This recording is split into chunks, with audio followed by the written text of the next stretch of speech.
हाँ भाई। तो अब मैंने आपको बताया बेटा कि कैपिटल अकाउंट होता क्या है। बेटा कैपिटल अकाउंट होता है जहां पे हम दो चीजें रिकॉर्ड करते हैं, ठीक है ना, investments and borrowing, that is कोई भी ट्रांजेक्शन जो हमारे कंट्री के एसेट्स एंड लायबिलिटी पोजीशन पे इफेक्ट डालते हैं, ठीक है। ये मैंने आपको डेफिनेशन बता दी, बट इसके कंपोनेंट्स क्या है, जरा कंपोनेंट्स पे आ जाओ, जरा कंपोनेंट्स पे बात करते हैं, ठीक है। बेटा पहला कंपोनेंट वही इन्वेस्टमेंट्स की, अगर मैं बात करूं तो इन्वेस्टमेंट्स भी दो टाइप की होती है, ठीक है ना। पहली इन्वेस्टमेंट हमारी एफडीआई, फॉरेन डायरेक्ट इन्वेस्टमेंट्स, ठीक है ना, एफडीआई, फॉरेन डायरेक्ट इन्वेस्टमेंट्स, ठीक। अब बेटा एफडीआई होता क्या है, फॉरेन डायरेक्ट इन्वेस्टमेंट्स। तो इसके अंदर अगर मैं बात करूं तो एफडीआई कोई भी बेटा इन्वेस्टमेंट जो बाहर से आ रही है, ठीक है ना, इंडिया की डेफिनेशन अपनी है, ठीक है ना। मैं कह रहा हूं बेटा कोई भी इन्वेस्टमेंट जो बाहर से आ रही है, फॉरेन का मतलब बाहर से इंडिया के अंदर आ रही है इन्वेस्टमेंट, ठीक है, इन एटलीस्ट वर्ड है यहाँ पे, at least, at least 10% of equity share capital. अब तो ढंग से सुनना पाओ बेटा, बाहर से कोई पर्सन आया या बाहर से कोई कंपनी आई और उस कंपनी और उस पर्सन ने इंडिया की किसी कंपनी में इन एटलीस्ट, मिनिमम कम से कम, ठीक है, 10%, 10% से ज्यादा भी कर सकता है बट एटलीस्ट 10% तो करना ही पड़ेगा। 10% उसने उस कंपनी के इक्विटी शेयर्स खरीद लिए अगर, ठीक है ना, तो बेटा हमारी सरकार, हमारी गवर्नमेंट, इंडिया की गवर्नमेंट ऐसी इन्वेस्टमेंट को एफडीआई बोलती है। क्या बोलती है? FDI, foreign direct investment. पहले हमारी कंट्री जो थी, हमारी कंट्री ने कोई डेफिनेशन दे नहीं रखी थी एफडीआई की, बस वो ये बोलते थे कि बाहर से कोई भी आ रहा है, अगर वो डायरेक्टली मैन्युफैक्चरिंग के अंदर इन्वेस्ट कर रहा है और उसका कंट्रोल भी अपनी इन्वेस्टमेंट्स के ऊपर, तो ऐसी इन्वेस्टमेंट्स को एफडीआई बोलते हैं। अभी आप मेरी बात सुनते रहना, सारी बात सुनोगे तभी ये डिटेल में समझ में आएगा, ठीक है। तो उसको एफडीआई बोल देते थे, बट बहुत ज्यादा कंफ्यूजन होने लगी इससे। तो 1985 का सरकार का जो बजट आया, आपका एक चैप्टर भी है गवर्नमेंट बजट, सरकार हर साल बजट निकालती है, गवर्नमेंट बजट निकालती है, ठीक है ना। उस बजट के अंदर एफडीआई की डेफिनेशन दी गई, ध्यान रखना। एफडीआई की डेफिनेशन देना इसलिए इंपॉर्टेंट था ताकि क्लैरिटी है कि कौन सी इन्वेस्टमेंट एफडीआई है, कौन सी एफडीआई नहीं है, ठीक है। और ऐसी क्लासिफिकेशन करनी क्यों है? क्योंकि वो इन्वेस्टमेंट जो एफडीआई है हमें वही चाहिए। क्यों चाहिए भी मैं बताऊंगा आपको, ठीक है ना। तो मैं कह रहा हूँ बेटा बाहर से किसी कंपनी ने या किसी इंडिविजुअल ने हमारी कंट्री के अंदर आके अगर इन्वेस्टमेंट किया, किस चीज में इन्वेस्टमेंट करना है बेटा, ठीक है, इक्विटी शेयर कैपिटल में। अभी बताऊंगा इक्विटी शेयर कैपिटल भी क्या होती है। इन एटलीस्ट 10%, कम से कम कितना करना है बेटा, कम से कम 10% ऑफ इक्विटी शेयर कैपिटल में इन्वेस्ट करना है। अगर कर दिया तो ऐसी इन्वेस्टमेंट को हम क्या बोलते हैं? हम बोलते हैं फॉरेन डायरेक्ट इन्वेस्टमेंट्स। अब आप बोलोगे सर ये 10% की लिमिट क्यों है, आप जरा 10% की लिमिट बताओ।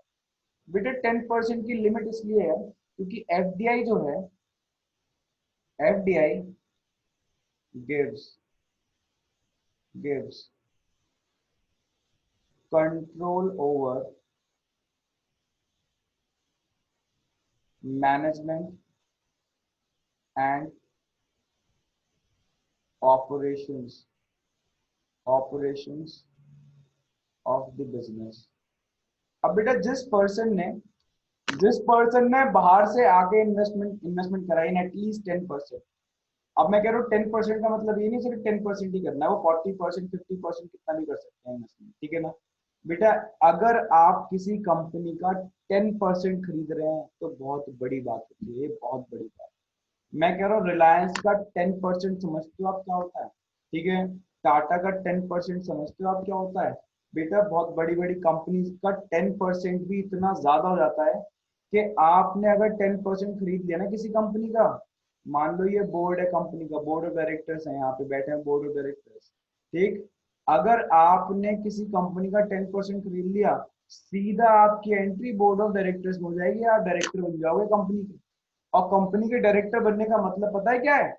कि आज से आप मैनेजमेंट में इंटरफेरेंस करोगे।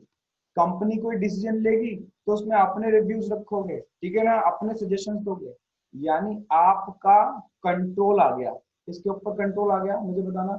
कंपनी की मैनेजमेंट और कंपनी की ऑपरेशंस पे, ठीक है ना। तो यानी बाहर का कोई बंदा हमारे कंट्री में आके बिजनेस को कंट्रोल कर रहा है। हाँ, ऐसे कंट्रोल को ही तो हम क्या बोलते हैं? FDI, foreign direct investment, direct का मतलब उसका उसके पास कंट्रोल है, जो उसने इन्वेस्टमेंट करी है वो उस कंट्रोल को क्या कर सकता है, एक्सरसाइज कर सकता है, अपने राइट को यूज कर सकता है, ठीक है। जो कि किसकी वजह से आया, क्योंकि उसने at least 10% of the equity share capital के अंदर इन्वेस्ट।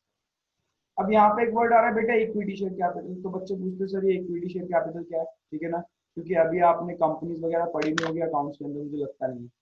तो बेटा इक्विटी शेयर कैपिटल ऐसी होती है, शेयर्स होते हैं अलग अलग टाइप के, प्रेफरेंस शेयर्स और इक्विटी शेयर्स। मैं इक्विटी शेयर्स की बात करता हूँ। इक्विटी शेयर्स वो शेयर्स होते हैं कि अगर आपने खरीद लिए तो आपके पास ओनरशिप राइट आ जाता है। क्या जाता है, ओनरशिप राइट। आप कंपनी के अंदर वोट दे सकते हो। बट इसका मतलब ये नहीं है कि अगर मैंने कंपनी के 2 शेयर खरीद लिए तो मैं कंपनी में चला जाऊंगा, बोलूंगा मैं भी वोट दूंगा, मैं भी वोट दूंगा, भगा देंगे वो। ऐसा नहीं है, ठीक है। तो लगभग at least 10% of the equity share capital आपके पास होनी चाहिए, तब आप बोलने लायक बनते हो कंपनी के अंदर, ठीक है। तो ये नहीं कि अगर मैं 10,000 रुपए के शेयर खरीद लिए तो मैं कंपनी में पहुंच जाऊंगा वहां पे वोट देने के, मैं भी वोट दूंगा, नहीं, ठीक है ना। उनके अपने अलग अलग क्राइटेरिया होते हैं, हाँ। बट आपने 10,000 के शेयर खरीदने तो आप 10,000 तक कंपनी, प्रेफरेंस शेयर्स। कंपनी के, हाँ वो प्रेफरेंस शेयर अलग होते हैं, ये बताऊंगा, ठीक है ना। प्रेफरेंस शेयर बिल्कुल अलग है, इक्विटी शेयर है, उसके बारे में बाद में बात करूंगा, अभी सिर्फ इक्विटी के बारे में बात कर रहा हूँ। तो ये आपको क्या देते हैं, ओनरशिप राइट दे देते हैं, वोटिंग पावर दे देते हैं, आपका से होता है कंपनी के अंदर, से मतलब आप बोल सकते हो कंपनी में, ठीक है। 2 पॉइंट बता दिए मैंने एफडीआई के, सुनते रहो ना, in at least 10% of the equity share capital. दूसरा एफडीआई क्या देता है आपको, कंट्रोल देता है over management and operation of the business, ठीक है। उसके बाद बात करें तो बेटा थर्ड पॉइंट है हमारा इसके अंदर, ये स्टेबल होता है, ठीक है ना। बेटा एफडीआई इन्वेस्टमेंट स्टेबल है, क्यों स्टेबल, क्यों होता है, ढंग से सुनना। बेटा बाहर से जो कंपनीज आके इन्वेस्टमेंट कर रही है at least 10% of the equity share capital, तो वो 40% भी कर सकती है, 50% भी कर सकती है। जब इतनी बड़ी बड़ी इन्वेस्टमेंट करते हैं ये लोग किसी कंपनी के अंदर, तो बेटा it is very difficult to withdraw, it is very difficult to withdraw the investment at short notice. Short notice पे ये जो इन्वेस्टमेंट है कभी भी विदड्रॉ नहीं होती, क्योंकि ये काफी ह्यूज ह्यूज इन्वेस्टमेंट। तो हमारे कंट्री के अंदर बाहर का पैसा बना हुआ रहता है काफी लॉन्ग टाइम तक। तो ये जितनी भी इन्वेस्टमेंट्स हैं ये क्या है, ये इन्वेस्टमेंट्स बेटा स्टेबल है। किस सेंस में स्टेबल है, that there is no withdrawal of investment at short notice. समझ में आ रही है बात, क्लियर है, 3 पॉइंट क्लियर हो गए इसके।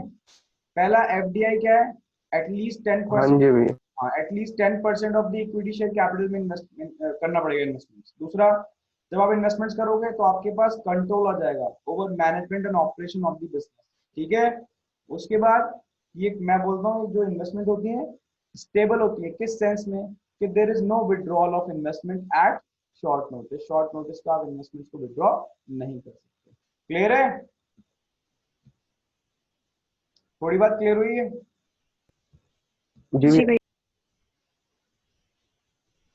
अब एक छोटी सी बात और सुनो, हमारी कंट्री कहती है कि हमारे पास जितना ज्यादा से ज्यादा एफडीआई आएगा, ठीक है ना, हम उतना ज्यादा ग्रो करेंगे। तो हम पता क्या करते हैं, हम अट्रैक्ट करते हैं, किसको अट्रैक्ट करते हैं, एफडीआई को, ठीक है ना। अब मैं आपसे पूछ रहा हूँ ऐसा क्यों होगा, दोबारा सुनो मेरी बात, ढंग से सुनना, आप लोगों को आंसर करना है। हमारी सरकार कहती है कि ज्यादा से ज्यादा एफडीआई हमारी कंट्री के अंदर, एफडीआई फॉरेन डायरेक्ट इन्वेस्टमेंट, उससे हम ग्रोथ को अचीव करेंगे।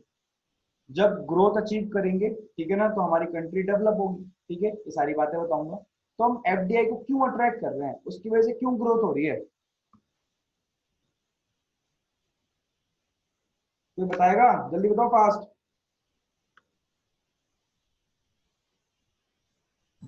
सर क्योंकि फॉरेन कंपनीज इंडियन मार्केट्स में आके इन्वेस्ट कर रही हैं। हाँ वो तो कर रही हैं, करेक्ट है, हम तो कह रहे हैं उनसे आके इन्वेस्टमेंट इन्वेस्टमेंट करो, ज्यादा से ज्यादा आओ, ठीक है ना। बट लेबर को एम्प्लॉयमेंट मिल रही है। बेटा वो बात बिल्कुल ठीक है, करेक्ट है, चलो एम्प्लॉयमेंट मिल रही है, एम्प्लॉयमेंट बिल्कुल ओके है।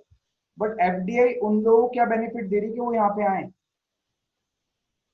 सर फॉरेन एक्सचेंज बढ़ रहा है। तो बेटा आप मेन बात पे नहीं आए, सुनो मेरी बात ढंग से, ढंग से सुनना। सर गवर्नमेंट इनको कुछ कंसेशंस दे रही है इनको अट्रैक्ट करने के लिए। करेक्ट बेटा देती है, एफडीआई जो एफडीआई होती है उनको कंसेशन मिलते हैं। बट मैं कह रहा हूँ मैं यूएसए में जाके कब अपनी कोचिंग सेटअप करूंगा, आप ये बताओ। जब मेरे पास मेरी कोचिंग का कंट्रोल होगा या वो कंट्रोल किसी और के पास होगा? जल्दी बताओ फास्ट। यूएस की एक कोचिंग है, सर यूएसए की मान लो एक आप कोचिंग है, XYZ लिमिटेड। जरा ढंग से सुनो, मैं इसलिए थोड़ा टाइम लेके बता रहा हूँ, इंपॉर्टेंट टॉपिक है। XYZ लिमिटेड, ठीक है ना? मैं इंडिया में रहता हूँ। मैं चाहता हूँ बेटा कि मैं अपनी एकेडमी को कहाँ पे ऑपरेट करवाऊँ? ये कौन है? सैड कौन है इतना? बेटा इसको इरेज करो यार जल्दी फास्ट। हाँ, ठीक है। मैं कह रहा हूँ बेटा, मैं अपनी एकेडमी को कहाँ ले जाना चाहता हूँ? यूएसए में। मुझे बताओ मैं कब ले जाऊंगा? जब यूएसए की गवर्नमेंट बोलेगी कि आपके पास बेटा पूरा का पूरा क्या है, कंट्रोल है आपके पास। और वो कंट्रोल मेरे पास कब आएगा? जब मैं इस XYZ लिमिटेड का पता है कितना खरीदूंगा? एटलीस्ट 10% खरीदूंगा। कितना खरीदूंगा? 10%। तो मेरे पास पता है क्या, हम लोग कोलैबोरेशन कर सकते हैं। और आज मैं भी पता है बोर्ड ऑफ डायरेक्टर में बैठूंगा और अपने सजेशंस, अपने रिव्यूज दूंगा, अपने बिजनेस को कंट्रोल करूंगा। सबसे इंपॉर्टेंट बात होती है कंट्रोल, और वो कंट्रोल सिर्फ एफडीआई देता है, ये बात ध्यान रखना, ठीक है? अब दूसरी बात जरा सुन लो इससे रिलेटेड। जब मेरे पास कंट्रोल आ जाएगा तो मैं पार्टिसिपेट करूंगा, ठीक है? और जब मैं पार्टिसिपेट करूंगा तो मैं इंटरनेशनल क्वालिटी के प्रोडक्ट्स को प्रोड्यूस, इंटरनेशनल क्वालिटी के प्रोडक्ट्स प्रोड्यूस होंगे। तो वही जो प्रोडक्ट्स हैं मैं इंडिया से क्या करूंगा, एक्सपोर्ट करूंगा। तो इंडिया का एक्सपोर्ट बढ़ेगा, अपने आप ही क्या ग्रोथ अचीव हो जाएगी। आप मेरी बात समझ रहे हो मैं क्या बोलना चाह रहा हूँ? मैं बोलना चाह रहा हूँ एफडीआई से हमारी कंट्री का एक्सपोर्ट भी क्या होता है, बूस्ट होता है, राइज होता है। इंक्रीज। हाँ, और जब हमारी कंट्री में एक्सपोर्ट बढ़ेगा, जैसे चाइना का एक्सपोर्ट बढ़ा हुआ है, चाइना के अंदर इतनी एफडीआई है, पूरी दुनिया में कहीं नहीं है एफडीआई। सबसे ज्यादा एफडीआई चाइना के अंदर है। चाइना बहुत ज्यादा रिलैक्सेशन और कंसेशन देता है, ठीक है? लोग जाके एप्पल कंपनी वगैरह सब कहाँ मैन्युफैक्चरिंग करती है? चाइना में। और चाइना मैन्युफैक्चरिंग करने के बाद चाइना से बेचती हैं, तो वो यूएस का एक्सपोर्ट नहीं है, वो चाइना का एक्सपोर्ट है। और जब चाइना का एक्सपोर्ट इंक्रीज होगा तो ऑब्वियसली वो कंट्री ग्रो करेगी, ठीक है? क्लियर है?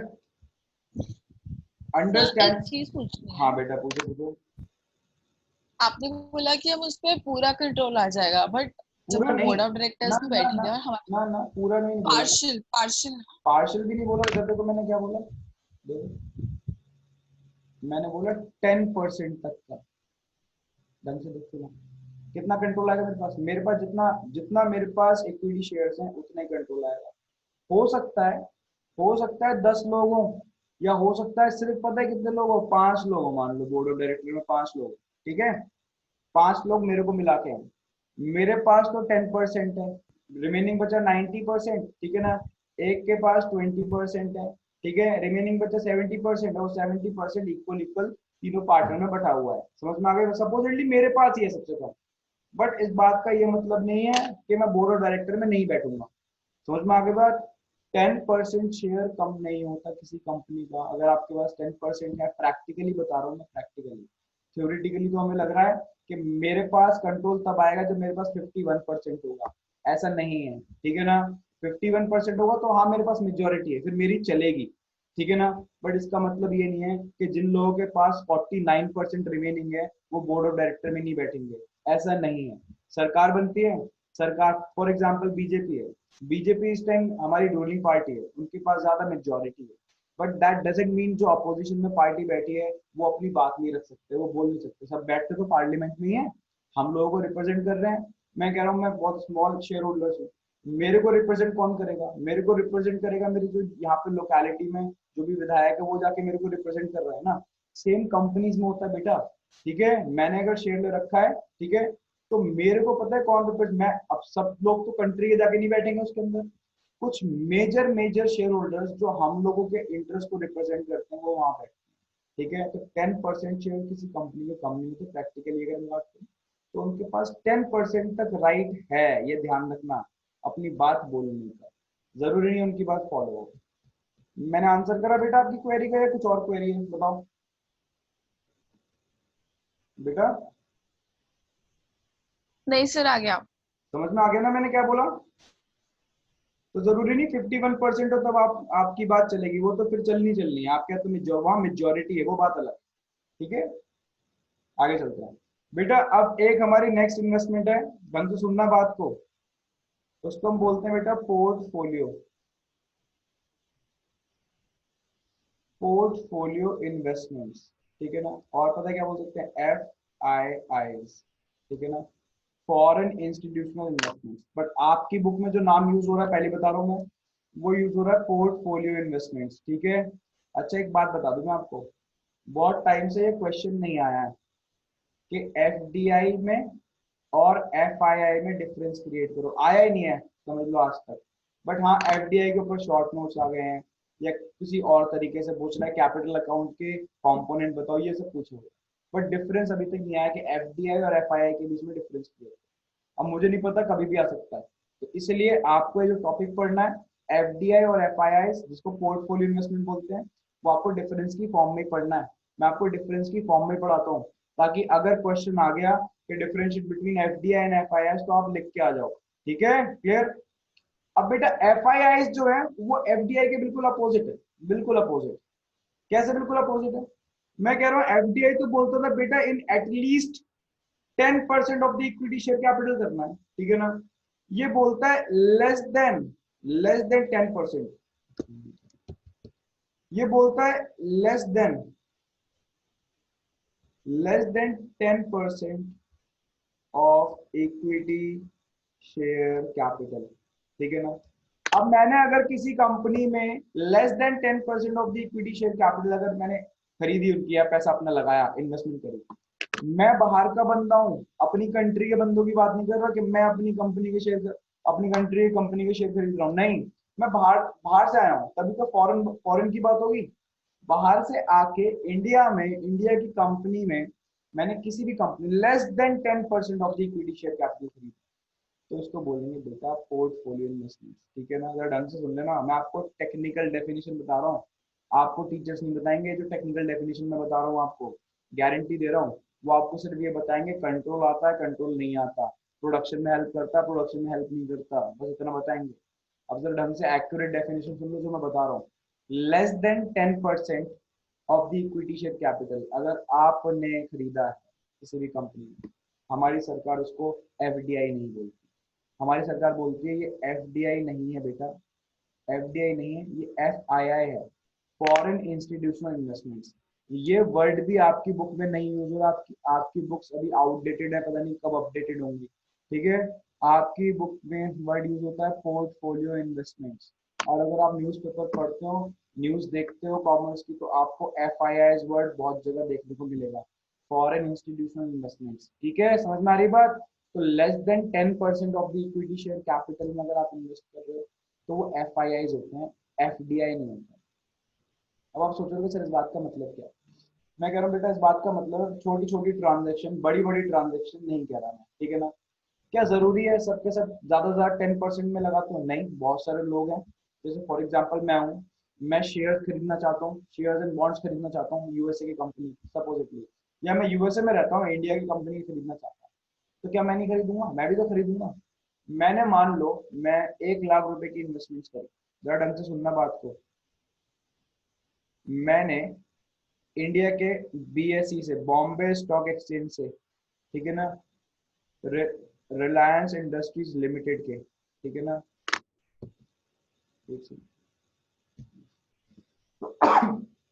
सॉरी, मैं कह रहा हूँ बेटा मैंने रिलायंस इंडस्ट्रीज लिमिटेड के बॉम्बे स्टॉक एक्सचेंज से पता है क्या करा, 1 लाख रुपए के शेयर्स खरीदे, ठीक है ना।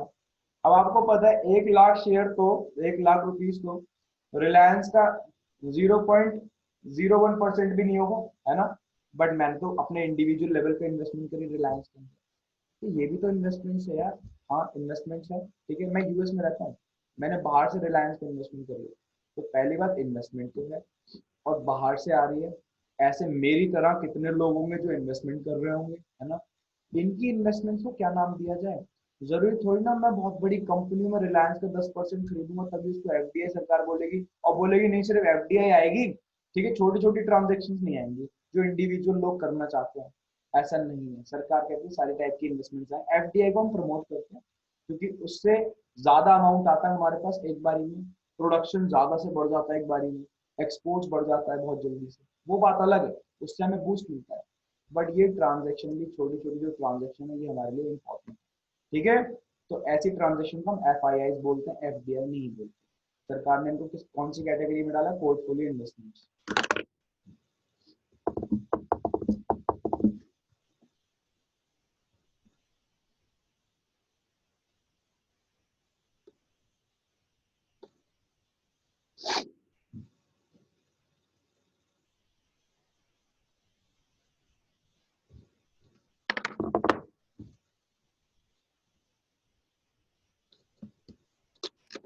आवाज आ रही है क्या?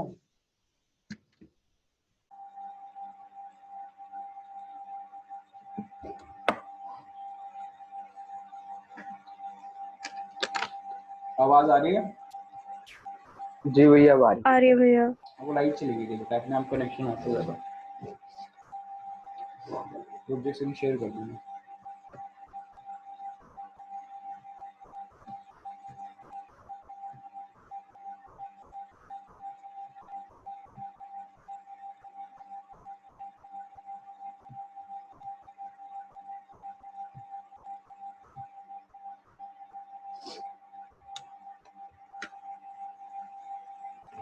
हाँ भाई सुनिए, तो ये जो छोटी छोटी ट्रांजेक्शन होती है ये भी बहुत ज्यादा इंपॉर्टेंट होती है।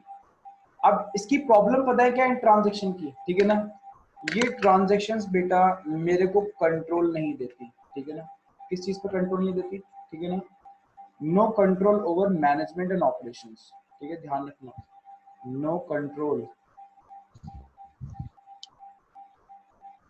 ओवर मैनेजमेंट एंड ऑपरेशंस ठीक है भाई, ये ट्रांजैक्शंस, ये इन्वेस्टमेंट्स मेरे को क्या नहीं देती? No control over management and operations of the business. ठीक है, अब आपसे मेरा क्वेश्चन, क्यों?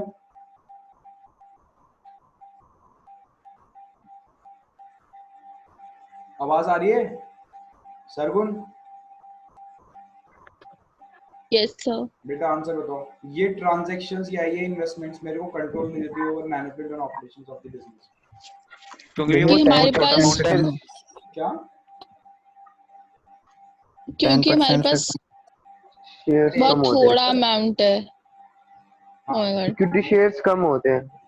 बेटा मैं इसको थोड़ा अमाउंट नहीं बोलूंगा, मैं इसको पता क्या बोलूंगा, हाँ मैं इसको पता है थोड़ा अमाउंट का बहुत लॉजिकल वर्ड हो जाएगा, मैं इसको बोलूंगा बेटा because these investments are very small. ठीक है, ऐसा बोल सकते, ठीक है ना, because these investments are very small. ठीक है ना, in nature therefore it does not give control over management and operations of the business.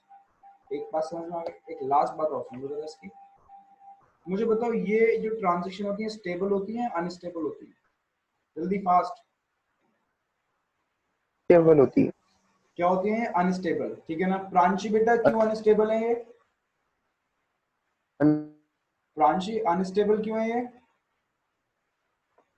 Sir क्योंकि जो इन्वेस्टर है वो विड्रॉ कर सकते हैं शॉर्ट नोटिस में, और ये वेरी गुड। विड्रॉ कर भी लेंगे तो कंपनी पे कोई इफेक्ट नहीं आएगा। करेक्ट। मुझे एक बात बताओ, मैंने 1 लाख रुपए लगाया हूँ, मुझे लग रहा है यार कल, आज मैंने रिलायंस में लगा रखे हैं, मुझे लगता है यार कि टाटा के शेयर के प्राइस बढ़ जाएंगे, मैं पता क्या करूँ, उसी टाइम डंप कर दूंगा अपने शेयर्स रिलायंस के, बेच दूंगा शेयर मार्केट के अंदर और सारा पैसा कहाँ लगा दूंगा? टाटा के अंदर। मैं आपको एक बात बता रहा हूँ, ठीक है, तो यानी बेटा ध्यान रखना, दीज इन्वेस्टमेंट्स आर अनस्टेबल। सब छोड़ो, मुझे लग रहा है कि यार इंडिया का मार्केट ठीक नहीं चल रहा, तो हो सकता है अपना 1 लाख रुपए तो निकाले और लेके चला गया आपने, क्या मैंने 10,000 रुपए के लॉस पे निकाल लिए, मैं एकदम से अमाउंट विड्रॉ करूंगा चला जाऊंगा।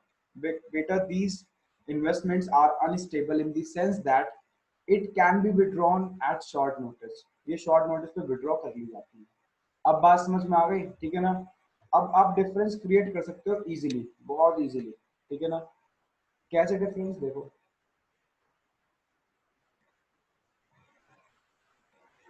यहाँ पे लिया हमने FDI, यहाँ पे पोर्टफोलियो इन्वेस्टमेंट्स। ठीक है, जो FIIs भी होती है, FDI के अंदर at least 10% of the equity share capital है ना, में इन्वेस्ट करते हैं, इसके अंदर लेस देन 10%। ठीक है, ये क्या देती है आपको? कंट्रोल देती है, कंट्रोल। ठीक है ना, किस चीज के ऊपर? कंट्रोल ओवर मैनेजमेंट, ठीक है ना, एंड ऑपरेशंस, इसके ऊपर आपको क्या देती है? Control. No control over management and operation of the business, ठीक है ना। ये क्या होती है, ये स्टेबल होती है, ठीक है ना, in the sense that it can not be withdrawn at short notice, ठीक है। यहाँ पे अगर बात करूँ तो बेटा ये अनस्टेबल है, ध्यान रखना, ठीक है, because it can be withdrawn at short notice. अब आप डिफरेंस क्रिएट कर सकते हो between FDI and portfolio investments, या एफआईआईस भी आप इसको बोल सकते हैं। किसी को डाउट है, अब आराम से पूछो, कोई प्रॉब्लम की बात नहीं है, सिर्फ एफडीआई और एफआईआईस पे पूछो पूछो। आवाज आ रही है मेरी बेटा? भैया ये बताओ, आ रही है। एफडीआई स्टेबल क्यों होता है? अरे किसने पूछा, पहले बताओ। वकार ने? जी। वकार बेटा, एफडीआई जो है स्टेबल का मतलब, पहले बात समझ लो, पहले स्टेबल वर्ड का मतलब समझ में आया? वकार स्टेबल का मतलब समझ में आया? नहीं।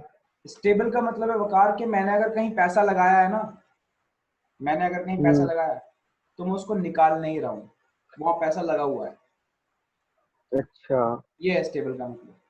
एफडीआई बाहर की कंपनी इंडिया में आके पैसा लगाती है, अगर वो एफडीआई है तो वो स्टेबल रहेगी, वो पैसा लगा हुआ रहेगा उस कंपनी के अंदर, वो निकालेंगे नहीं, विड्रॉ नहीं करेंगे। क्यों? क्योंकि बेटा ये छोटा छोटा अमाउंट नहीं है कि एक या हाँ 10%। हाँ 1 या 2 दिन के अंदर हम विड्रॉ कर ले, ठीक है। ओके छोटा, ओके, हाँ हाँ ओके ओके। हाँ छोटा अमाउंट है तो विड्रॉ कर सकते हैं, बट एफडीआई तो मैंने बताया कंपनी का 10% होता है यार, और वो 10% जी बहुत जी। ज्यादा होता है, 10% किसी भी कंपनी का, ठीक है। ओके भैया, आ गया। ओके भैया। हाँ अब जरा ढंग से सुनना बेटा, बात चल रही थी कंपोनेंट्स की, हम इस टॉपिक पे आए थे कंपोनेंट्स, ठीक है ना। कंपोनेंट्स के अंदर पहला कंपोनेंट मैंने कराया एफडीआई, फॉरेन डायरेक्ट इन्वेस्टमेंट्स, ठीक है ना। उसके बाद दूसरा जो हमारा कंपोनेंट है वो पोर्टफोलियो इन्वेस्टमेंट्स, ठीक है। अब जो तीसरा कंपोनेंट है वो रिजर्व एसेट ट्रांजैक्शन, ठीक है। और लास्ट में आता है हमारा अदर ट्रांजैक्शन या रेजिडुअल कैटेगरी, ठीक है ना। तो ऊपर की मैंने दोनों करा दिए हैं, अब इनके बारे में और सुन लो आप, बहुत ही बेसिक है ये तो, कुछ है ही नहीं, ठीक है ना बेटा। ये सारी की सारी बातें जब मैं आज तक लाइफ के अंदर 9-10 साल हो गए पढ़ाते पढ़ाते, जब भी मैंने चैप्टर पढ़ाया पता है हमेशा एंड में पढ़ाया, लास्ट में बिल्कुल एंड में पढ़ाया मैंने चैप्टर, ठीक है, कि लाइक बैच खत्म होने पे आ रहा है और तब मैं पढ़ा रहा चैप्टर। और सोच लो तो बच्चों ने मेरे से पूरा सिलेबस पढ़ा हुआ है, ठीक है, और लास्ट में आके पढ़ते थे तो उनकी अंडरस्टैंडिंग अच्छी होती थी, उन्होंने पूरा सिलेबस पढ़ा हुआ, उनको सारी अंडरस्टैंडिंग थी। आज मैं इसको टॉपिक को पहले इसलिए उठा रहा हूँ क्योंकि सिलेबस में काफी ज्यादा चेंजेस भी आ गए, तो मेरे को लगा ये टॉपिक थोड़ा सिंपल है, ठीक है, आप रिलेट भी कर पाओगे, तो इसलिए मैंने इस टॉपिक को पिक करा, ठीक है, ताकि आपको प्रॉब्लम ना। अब मैं कह रहा हूँ बेटा यहाँ पे एक छोटी सी बात आई है, जो मैंने ये बात बोली उससे रिलेट कर रही है। यहाँ पे लिखा है मैंने रिजर्व एसेट ट्रांजेक्शन। अब ये कौन सी ट्रांजेक्शन होती हैं, ठीक है बेटा, आपको पता है कंट्रीज के अंदर मॉनेटरी अथॉरिटीज होती है, कोई मुझे बताएगा मॉनेटरी अथॉरिटीज होती क्या है? Central banks. Very good, monetary authority होती है सेंट्रल बैंक, किसी भी कंट्री के अंदर। और आपको ये भी पता होना चाहिए सब कंट्रीज के अंदर सेंट्रल बैंक के नाम अलग अलग है, इंडिया में उसका नाम है RBI, reserve bank of India, ठीक है।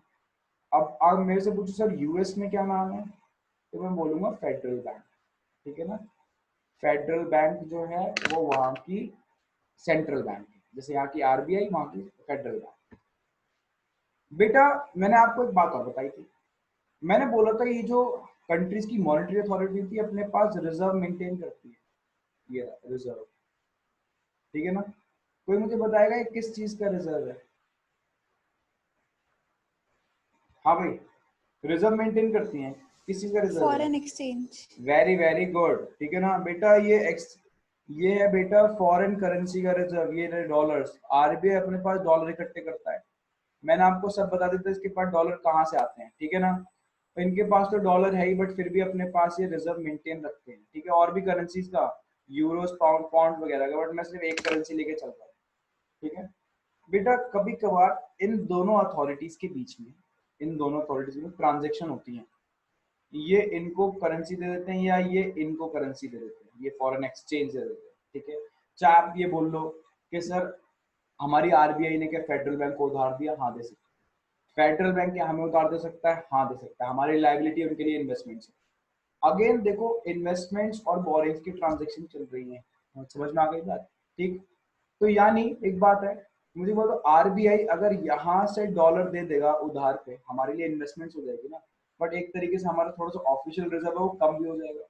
इसको हम कहाँ रिकॉर्ड करेंगे बेटा, इसको भी हम कैपिटल अकाउंट में रिकॉर्ड करते हैं। इसकी जगह करंट अकाउंट में कहीं नहीं है। कहाँ, गुड्स में रिकॉर्ड नहीं कर सकते, सर्विसेज में रिकॉर्ड नहीं कर सकते, इनकम में भी नहीं कर सकते, यूनिलेटरल ट्रांसफर्स में भी नहीं कर सकते, ये एफडीआई भी नहीं है, ये एफआईआईस भी नहीं है। बट इसकी वजह से मैं देख रहा हूँ हमारी इन्वेस्टमेंट पे तो फर्क पड़ रहा है, तो इसका हमने हेड बना दिया एक अलग, उसका हेड नाम दिया हमने रिजर्व एसेट ट्रांजेक्शन बेटा। और रिजर्व एसेट ट्रांजेक्शन की बात करूं तो बेटा ये वही ट्रांजेक्शन होती है जो दो कंट्री की मॉनेटरी अथॉरिटीज के बीच में होती है। दो कंट्री की मॉनेटरी अथॉरिटीज के बीच में ऑफिशियल रिजर्व का बढ़ना और कम होना, ऑफिशियल रिजर्व इंक्रीज हो जाना या कम हो जाना, समझ में आ गई बात, is known as reserve asset transaction. ये इंक्रीज और कम डिक्रीज क्यों होता है, जब हम लोन देते हैं या लोन लेते हैं, समझ में आ गई बात। इससे दूसरे कंट्री की मॉनेटरी अथॉरिटी से, सेंट्रल बैंक से। तो इसको भी कहाँ रिकॉर्ड करते हैं, इसको कैपिटल अकाउंट के अंदर रिकॉर्ड करते हैं, जो कि होता है रिजर्व एसेट ट्रांजेक्शन। एक नंबर में क्वेश्चन आता है what is reserve asset transaction, तब हमें लिखनी होती है, ठीक है। टेंशन मत लेना, मैंने नोट्स के अंदर जो नोट्स दूंगा, जो मैं बता रहा हूँ ना, इसी सीक्वेंस से उसके अंदर आपको सारी चीजें मिलेंगी। आप मेरी बात ठीक से सुन रहे हो तो नोट्स तो आपको ऐसी याद है, ये बात ध्यान रखना, ठीक है। उसके बाद बेटा अगर बात करें, उसके बाद अगर हम बात करें, एक लास्ट होता है अदर ट्रांजेक्शन, ठीक है ना, ठीक है। अगर हम बात करें तो आता है अदर ट्रांजेक्शन। अब अदर ट्रांजेक्शन की अगर मैं बात करूं ना, तो बेटा ये हमारी रेजिडुअल कैटेगरी होती है, रेजिडुअल कैटेगरी। तो मुझे बताएगा what do you mean by residual. Left out. Left out, जो कुछ बच गया है ना, छोटी मोटी ट्रांजेक्शन कुछ बच गई हैं, उसको एक कैटेगरी बना के डाल दिया। मिसलेनियस हेड होता है, मिसलेनियस हेड, मान लो ये मिसलेनियस हेड है, तो जो छोटी मोटी ट्रांजेक्शन या इन्वेस्टमेंट्स और बोरिंग्स की ट्रांजेक्शन है वो बच गई हैं, उनको हम कहाँ डालते हैं, उनको हम रेजिडुअल कैटेगरी के अंदर डालते हैं। अब आप सोच रहे हो सर एक एग्जांपल दो, ठीक है ना, उसका एग्जांपल है private holdings, private holdings of foreign exchange. कोई समझाना चाहेगा मैंने क्या लिखा, ट्राई करो, ट्राई। जितना मेरे से कॉन्वर्सेशन करके पढ़ोगे ना, मेरे से बात बात करके, ठीक है, उतनी क्लैरिटी आएगी और उतनी चीजें याद होती चली जाएंगी। चुपचाप बैठ के सुनते रहोगे ना मेरे को, सिर्फ सुनते रहोगे और देखते रहोगे, उतनी क्लैरिटी नहीं आएगी कि जितनी क्लैरिटी मेरे से कॉन्वर्सेशन करने में आएगी, ये बात ध्यान रखना। और जो भी बच्चा मेरे से कॉन्वर्सेशन कर रहा है ना, अलग क्लैरिटी आएगी आपको सारे टॉपिक्स। सर आरबीआई के अलावा कोई और अथॉरिटी या फिर कोई प्राइवेट फॉरेन एक्सचेंज मेंटेन कर रही है? क्या मतलब प्रांशी, बताओ तो, दोबारा बताओ। मतलब आरबीआई के अलावा कोई और भी अथॉरिटी फॉरेन एक्सचेंज को मेंटेन कर रही है? बेटा आपको मैं एक नहीं, अच्छा हाँ बोलो बोलो बोलो, कौन बोल रहा है। प्राइवेट होल्डिंग्स यानी ऐसी ऐसी कंपनीज जो मतलब जिनके ऊपर अपना पूरा होल्ड है, जैसे कि बेटा रिलायंस, हाँ हाँ बोलो बोलो, चलो बोलो, आप जो बोलो बोलो बोलो।